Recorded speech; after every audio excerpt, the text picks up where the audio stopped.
আসসালামু আলাইকুম, আমি তাবাসসুম নূর, রিয়াজ পাবলিক স্কুলের ষষ্ঠ শ্রেণীর একজন শিক্ষার্থী। আজকে আমি আপনাদের সামনে হাজির হয়েছে একটি প্রজেক্ট নিয়ে। প্রজেক্টের নাম ক্যাওটিক পেন্ডুলাম। এই প্রজেক্টটি আমাদের ষষ্ঠ শ্রেণীর সকল মেয়ে শিক্ষার্থীরা মিলে তৈরি করেছে এবং আমরা আপনাদের দেখাতে যাচ্ছি কিভাবে আমরা খুব সহজে হাতে কলমে চুম্বকের আকর্ষণ এবং বিকর্ষণ সম্পর্কে জেনেছি।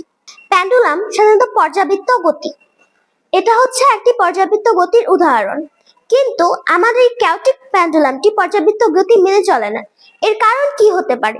এর কারণ হিসেবে বলা যায় এই চুম্বকগুলো, কারণ চুম্বক একে অপরকে আকর্ষণ এবং বিকর্ষণ করে। চুম্বকের দুইটি মেরু থাকে, একটি উত্তর মেরু, অপরটি দক্ষিণ মেরু। উত্তর মেরু দক্ষিণ মেরুকে আকর্ষণ করে বা নিজের দিকে টানে, কিন্তু দক্ষিণ মেরুকে বিকর্ষণ করে বা অন্যদিকে সরিয়ে দেয়। একই ঘটনা ঘটে উত্তর মেরু এবং উত্তর মেরুর ক্ষেত্রে।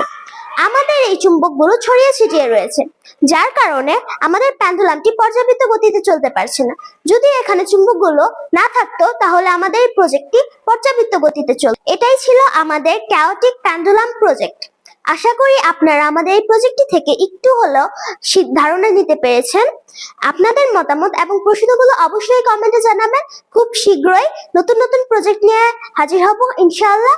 আল্লাহ হাফেজ। সবাইকে ধন্যবাদ জানাচ্ছি ভিডিওটি দেখার জন্য।